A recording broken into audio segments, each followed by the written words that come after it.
You're sitting there right now, wondering why life feels harder than everyone makes it look on social media. You see their success, their relationships, their confidence, and something inside you whispers that you're missing something fundamental. The truth is you are, but not what you think. Most men spend their entire lives running from certain truths, uncomfortable realities that society trained them to ignore, to soften, to pretend don't exist. And that running, that avoidance, that's what's destroying you from the inside out. You've been lied to, not with malicious intent necessarily, but with comfortable delusions. Your parents meant well when they told you to be yourself and people will love you. Your teachers meant well when they said hard work always pays off. Your friends meant well when they promised everything happens for a reason. But meaning well doesn't make something true. And right now, in this moment, you're feeling the weight of those lies. You put in the work and watched less talented people get promoted. You showed vulnerability and watched respect evaporate. You stayed loyal and got betrayed. You played by the rules and watched rule breakers win. The confusion is eating you alive because somewhere deep inside, you know there's a game being played and nobody gave you the rule book. You see men who seem to understand something you don't. They move through life with a different energy, a calm that borders on indifference, a confidence that doesn't need validation, a strength that doesn't announce itself. And you wonder, what do they know that you don't? Here's what nobody wants to tell you. Here's what will make some people angry just for saying out loud. Life isn't fair. People aren't inherently good. Your feelings don't change reality. And most of the advice you've received was designed to keep you comfortable, not to make you powerful. You've been trained to seek comfort when life demands strength.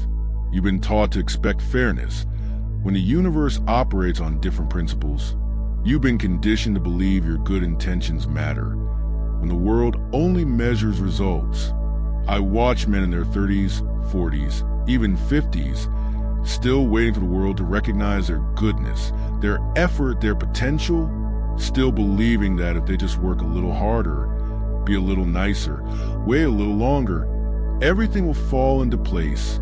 It won't. And the brutal part, the part that keeps you up at 3 a.m. staring at the ceiling, is that on some level you already know this. You've seen the evidence. You've lived the contradictions. But accepting it, truly accepting it, means letting go of every comfortable story you've told yourself about how life works. That's terrifying, because if the old rules don't work, then what is? If being good isn't enough, then what is? If trying hard doesn't guarantee success, then what's the point? These questions paralyze most men. They'd rather live in comfortable confusion than uncomfortable clarity. They'd rather keep playing a game they're losing than admit they've been playing the wrong game entirely. But you're different. You're here. You're still reading. Something inside you is hungry for truth, even if it hurts, even if it destroys the illusions you've been holding on to. The ancient Stoics had a phrase for this moment. Amor fati, love of fate, not passive acceptance, but aggressive embrace of reality exactly as it is. They understood that most human suffering comes from wanting life to be different than it is, from expecting the universe to operate according to our preferences. Marcus Aurelius ruled the greatest empire on earth and still wrote in his private journal about accepting harsh truths.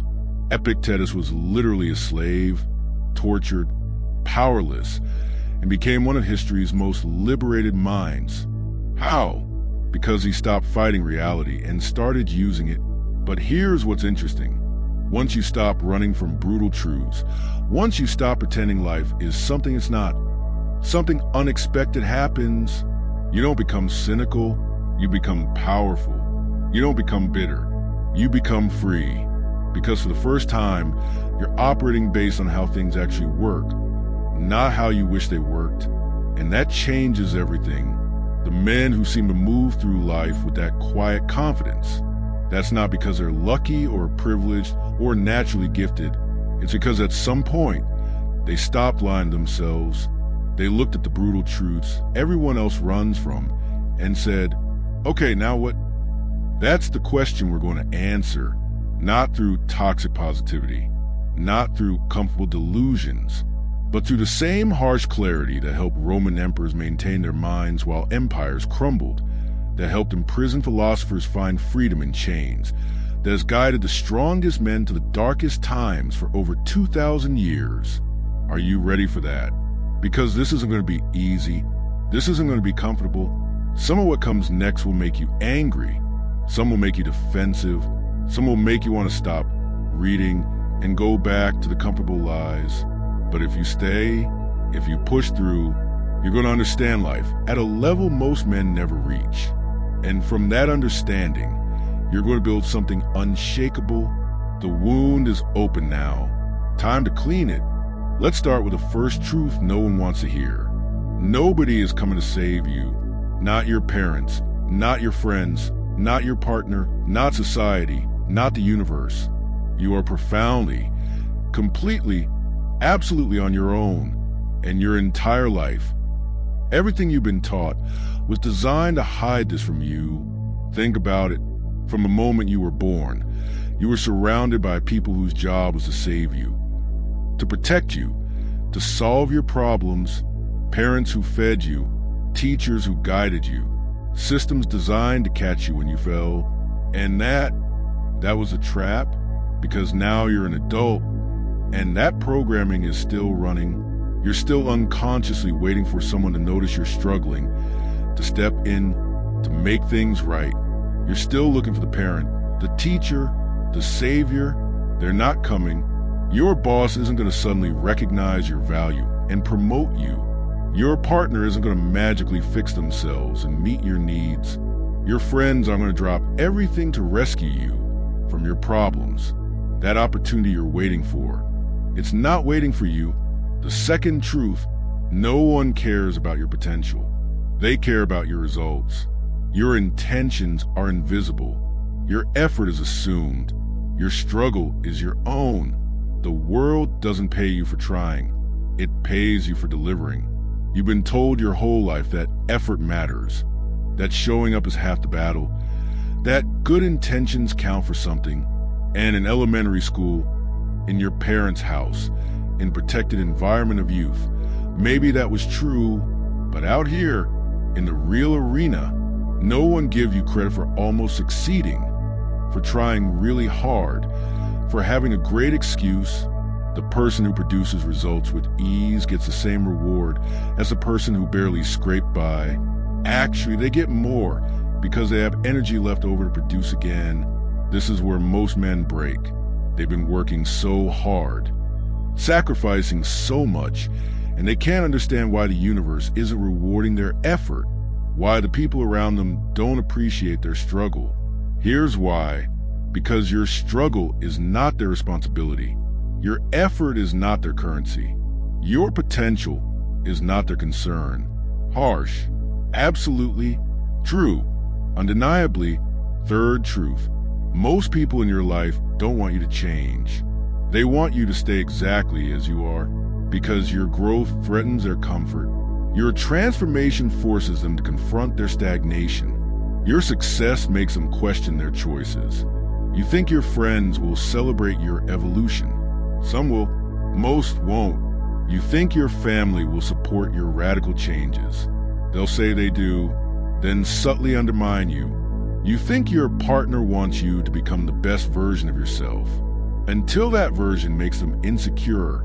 This is human nature, not evil, just tribal. People want stability, predictability, confirmation that their path is correct. When you change, you disrupt all of that. You become a mirror reflecting what they could be, but aren't. And most people, when faced with that mirror, don't celebrate it. They try to break it. Fourth truth, you are not special. Neither am I. Neither is anyone. We are all playing the same game with the same rules. The universe doesn't care about your backstory, your traumas, your disadvantages. It operates according to principles that work the same for everyone. This isn't pessimism. This is liberation. Because if you're not special, then the rules that work for others will work for you. If there's no cosmic force keeping you down, then there's no cosmic force you need to overcome, just principles to understand and apply. The men who succeed aren't chosen. They're not lucky. They're not blessed. They simply learn the rules everyone else refuses to see. And then they played by those rules while everyone else played by wishes and hopes and shoulds. Fifth truth, time is actually running out, not in some distant future. Right now, every day you spend confused, comfortable, procrastinating is gone forever. You will never get it back. And most men realize this at 45, 50, 60, when it's too late to build the life they actually wanted. You tell yourself you have time. You'll start tomorrow, next week, next year, after the situation resolves, after you feel ready. But ready is a lie. Tomorrow is a fantasy. The only moment that exists is this one, and you're burning it, trading it for comfort, for distraction, for the illusion of safety. The Stoics understood this viscerally. Marcus Aurelius wrote, "You could leave life right now. Let that determine what you do and say and think. Not to be morbid, but to be alive. Because when you truly grasp that your time is finite, you stop wasting on things that don't matter." Sixth truth, most of your beliefs are not yours. They're programming, installed by people who meant well, but didn't know better. You didn't choose to believe life should be fair. You were taught that. You didn't naturally think hard work guarantees success. That was installed. You didn't independently conclude that people are generally good. That was conditioning, and those beliefs, those comfortable, socially approved beliefs, are destroying you because they're wrong, or at least incomplete. Life isn't fair. Hard work is necessary, but not sufficient. People are capable of both tremendous good and casual evil, but admitting your beliefs might be wrong. That means admitting your parents might have been wrong, your teachers, your mentors, the entire society that raised you. That's terrifying. So most men never question. They just keep running programming that doesn't match reality and wondering why nothing works. This is the illusion, the comfortable story you've been living in, where effort is rewarded, where goodness wins, where someone is watching out for you, where time is abundant, where you're special enough that regular rules don't fully apply. It's time to leave that story behind, because that story, as comforting as it is the cage keeping you trapped. And the men you admire, the ones who seem to operate on a different level, they're not in that cage anymore. They left it painfully, reluctantly, but completely. And now they see what you're about to see, the actual rules, the real game, the truth that hurts but sets you free. The year is 170 AD. Marcus Aurelius sits in his command tent on the Danube frontier. The greatest empire on earth is crumbling around him. Germanic tribes are breaking through the borders. Plague is devastating Rome. His most trusted generals have betrayed him. His wife may be plotting against him. His own son will likely destroy everything he built. And in this moment, with the weight of civilization on his shoulders, he picks up his journal and writes. You have power over your mind, not outside events. Realize this and you'll find strength. This wasn't philosophy as theory. This was philosophy as survival manual, because Marcus understood something that most men today still don't. The brutal truths we just covered aren't problems to solve. They're reality to accept. And acceptance, true acceptance, isn't giving up. It's the foundation of all power. The Stoics had a framework for this. So simple it sounds obvious, so profound most people never truly grasp it. They called it the dichotomy of control. Everything in your life falls into one of two categories. Things you control and things you don't. That's it, two categories. And yet most men spend their entire lives suffering because they're trying to control things in the wrong category. What do you actually control? Not as much as you think, not nearly as much. You don't control outcomes. You control effort. You don't control what others think of you. You control your character. You don't control circumstances. You control your response. You don't control the past. You control what you do with the lessons. You don't control the future. You control this present moment. That's all. That's the list. Your thoughts, your actions, your character, your responses, that's your domain. Everything else, every single thing else, belongs to the world. And here's where it gets interesting. Here's the paradox that changes everything.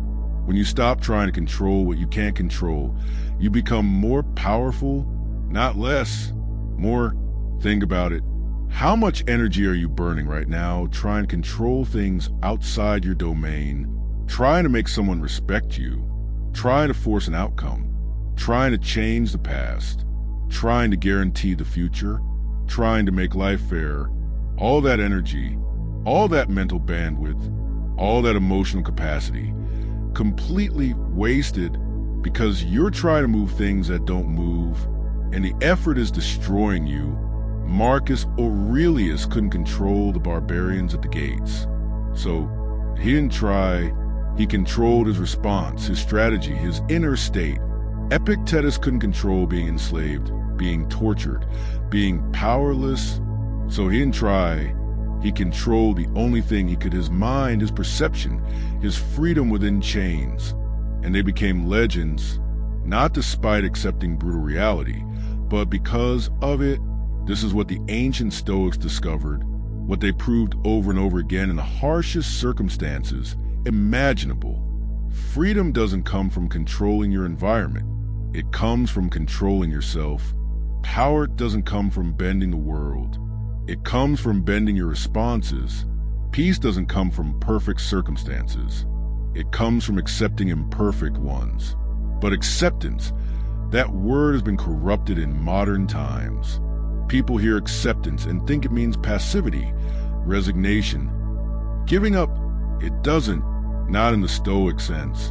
Acceptance means seeing reality clearly, without the filter of how you wish it was.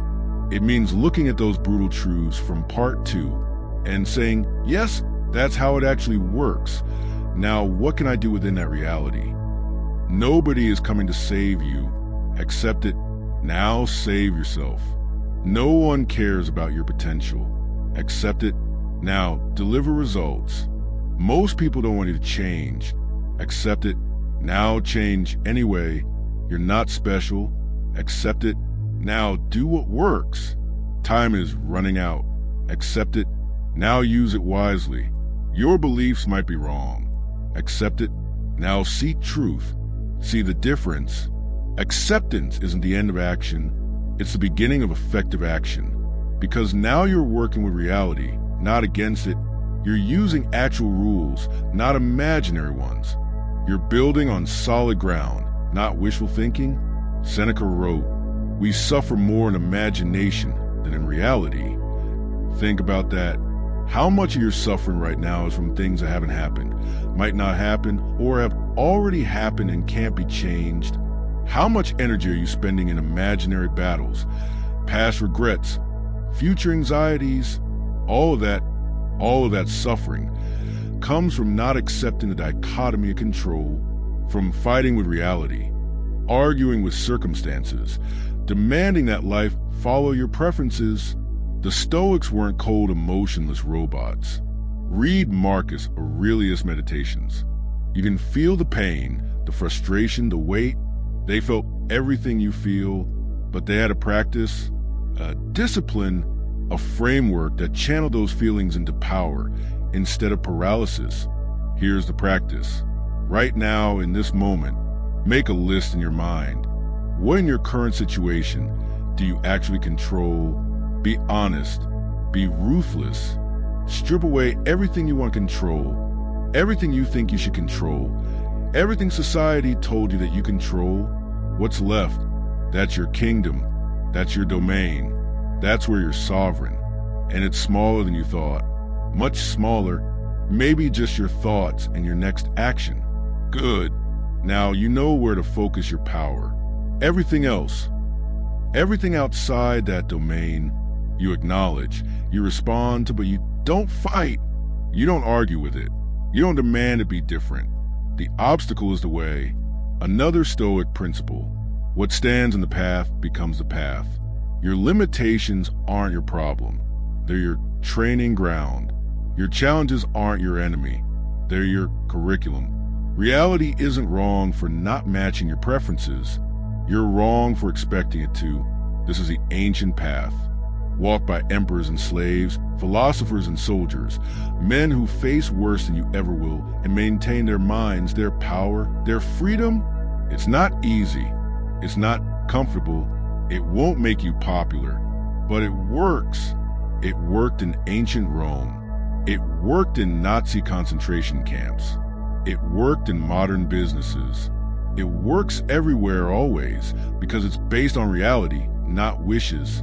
You're about to learn how to walk it yourself. The ancient path is clear, but walking it requires a framework, a systematic approach to rewiring decades of conditioning. This isn't theory anymore. This is the exact process of transformation from a man controlled by circumstances to a man who controls himself. Level 1, awareness, the foundation of all change.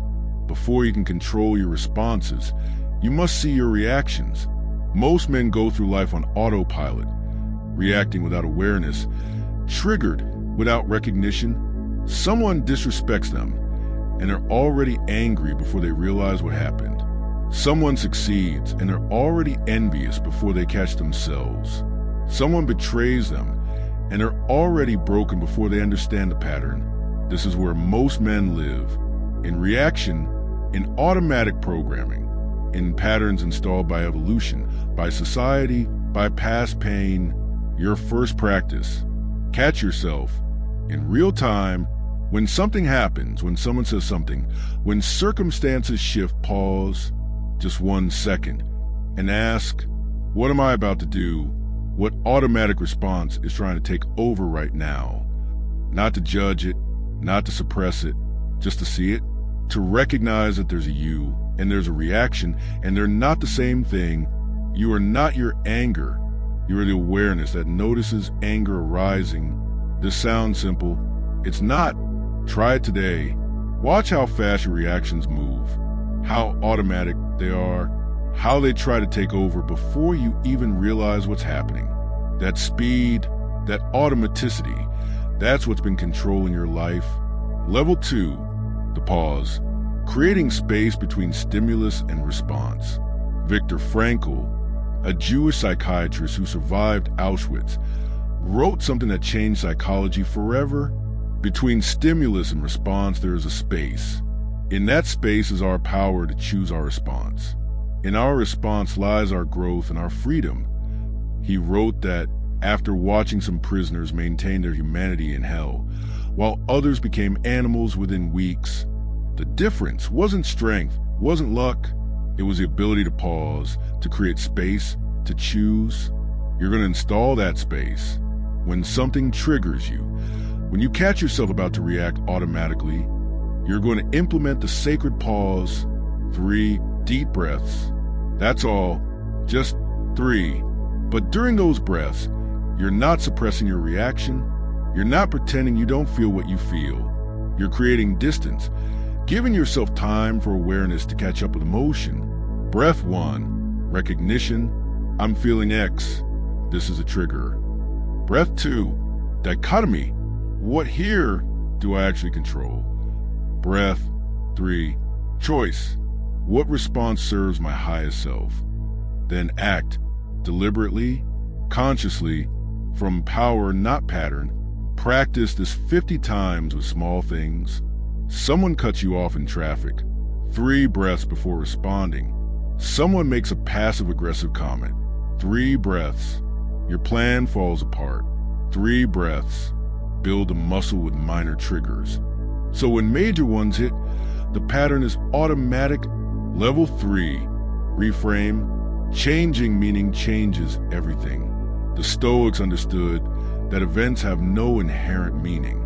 You assign meaning, and the meaning you assign determines your response, determines your emotion, determines your outcome. Someone disrespects you. You can assign the meaning, I'm not valued, or they're insecure. Same event, completely different experience. Your business fails. You can assign the meaning, I'm a failure, or I just learned what doesn't work. Same event, completely different future. Your partner leaves. You can assign the meaning, I'm unlovable, or we were incompatible.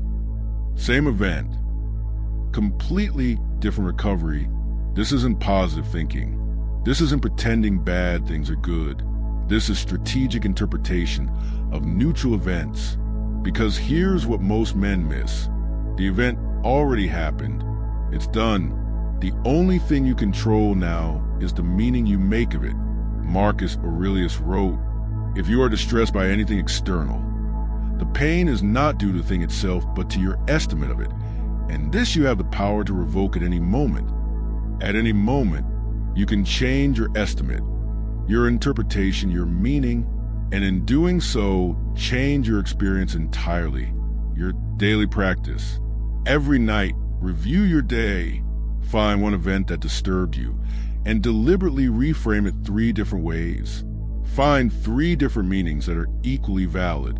This trains your mind to see that meaning is choice, not truth. Level 4, embody, becoming the calm in others' storms. This is where philosophy becomes presence, where practice becomes power, where you stop performing Stoicism and start being it. You've built awareness. You've installed the pause. You practice reframing. Now you integrate all of it into a new way of moving through the world. When others panic, you breathe. When others react, you respond. When others lose control, you demonstrate what control actually looks like. Not rigid, not cold, but deeply, unshakably calm. This isn't about suppressing emotion. The Stoics felt everything, deeply, but they had a practice of not being controlled by what they felt, of not letting emotion dictate behavior, of maintaining sovereignty over their inner kingdom no matter what storms rage outside. The practice, memento mori, remember death. Every morning, before you check your phone, before you scroll, before you enter the world's chaos, you remember, I could die today. This could be my last sunrise, my last conversation, my last chance to live according to my principles. Not to be morbid, but to be alive. Because when you truly remember death, suddenly the things that seem so important, so triggering, so worth defending, they shrink to their actual size. The criticism that felt devastating doesn't matter. You're going to die anyway. Might as well learn from it or ignore it. The rejection that felt personal doesn't matter. You're going to die anyway. Might as well try again or try something else. The failure that felt final doesn't matter. You're going to die anyway. Might as well extract a lesson and keep moving. This isn't nihilism. This is perspective. This is a long view that emperors and philosophers used to maintain their minds while empires burned. And when you move through the world with this embodied calm, something strange happens. People notice. They can't explain it, but they feel it. The way you don't need to prove yourself. The way you don't react to provocations. The way you seem untouchable by the chaos that controls them. Some will respect it. Some will test it. Some will feel threatened by it.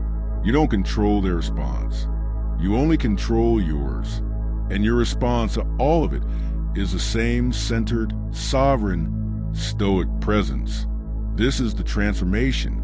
Not overnight, not easy, but systematic, deliberate, built one moment, one breath, one choice at a time, until the man in the mirror is someone you don't recognize. Someone stronger, calmer, more powerful, not because circumstances changed, but because you did. 6 months from now, something will happen that would have destroyed the old you. Someone will betray you or test you or try to break you, and you'll notice something remarkable. You'll feel it, the trigger, the impulse to react, the old pattern trying to activate. But then the pause, 3 breaths, and in that space, you'll make a choice, a conscious, deliberate, powerful choice, and you'll respond instead of react. You'll maintain your sovereignty instead of surrendering it. You'll demonstrate control instead of losing it. And the person who tried to break you, they'll see something in your eyes they didn't expect. Not anger, not hurt, not weakness, just calm, unshakable, undeniable, calm, and they won't understand it, but they'll feel it, the sense that you're operating from a different rule book, a deeper foundation, an ancient power they don't have access to. That's the new reality, not a fantasy, not a distant dream, but the inevitable result of walking the ancient path with consistency and discipline. You become what you practice. You embody what you repeat. You transform into what you commit to. The shift happens in layers. First, people close to you notice something different. You're less reactive. You don't get drawn into drama. You don't need to defend yourself constantly. You don't spiral when things go wrong. They might comment on it, or ask what changed, or feel unsettled by your new stability. Let them wonder. Your transformation isn't their business. Your practice isn't for their approval. Your journey isn't for their entertainment. This is between you and the version of yourself you're becoming. Second layer, opportunities start appearing. Not because the universe rewards philosophy, but because capable calm attracts opportunity. When you're not controlled by emotion, you see possibilities others miss. When you're not reacting constantly, you have energy for strategic action.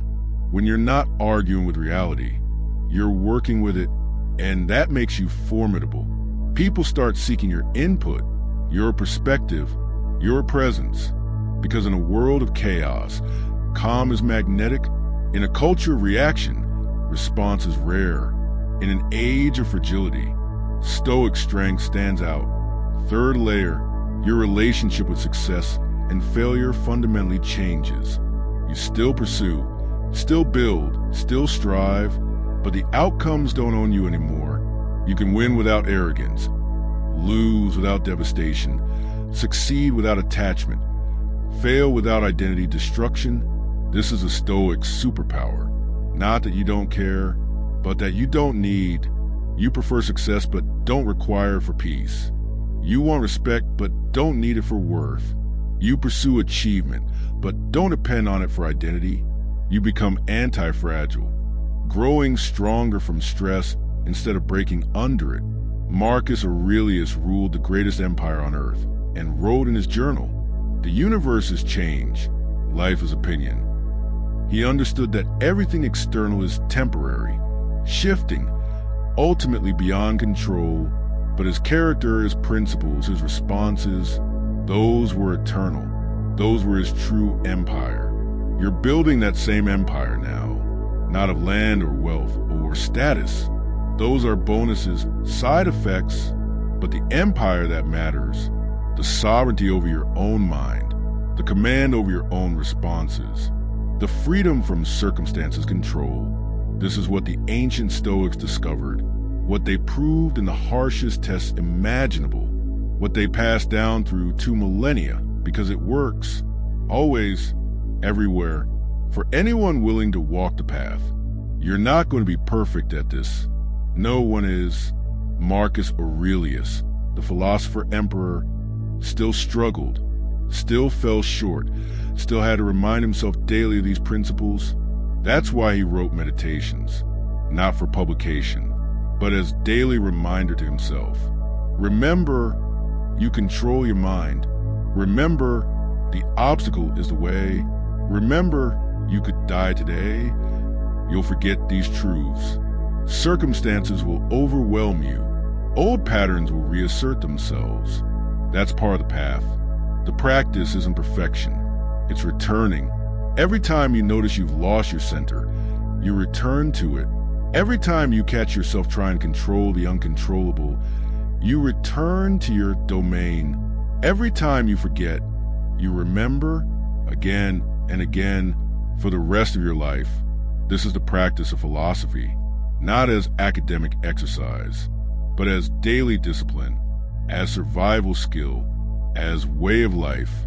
And gradually, imperceptibly, you'll notice the space between triggers getting wider, the pause becoming more natural, the reframes happening automatically, the embodied calm becoming your default state instead of something you have to manufacture.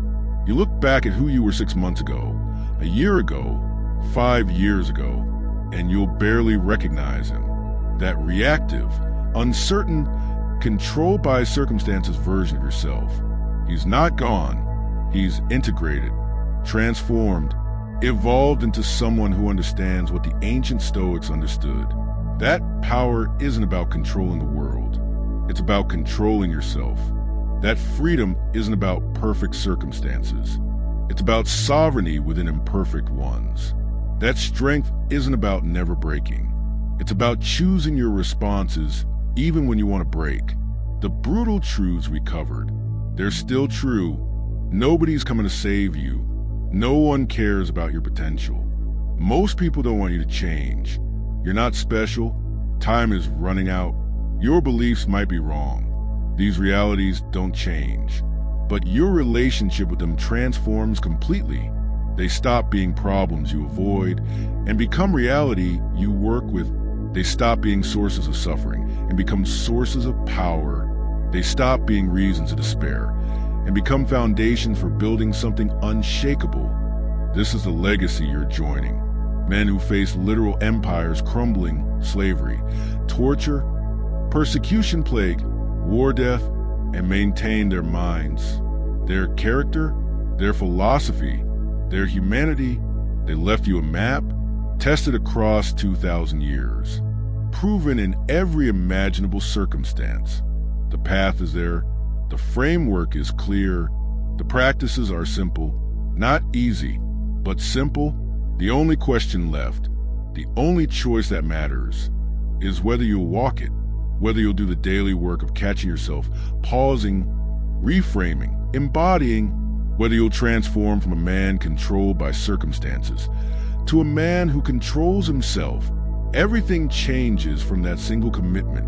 Everything, this moment right here, reading these words, understanding these truths. This is your inflection point. The moment where one path leads to more of the same, reaction, confusion, being controlled by what you can't control, and another path leads to the ancient way, response, clarity, sovereignty over your inner kingdom. The Stoics believe in a more fatty love of fate, not passive acceptance, but aggressive embrace of whatever life brings. Because whatever happens, you have the tools to transform it, the awareness to see it, the pause to choose, the reframe to interpret it, the embodiment to rise above it. You are not powerless. You never were. You were just fighting the wrong battles, trying to control the uncontrollable, ignoring what you could actually command.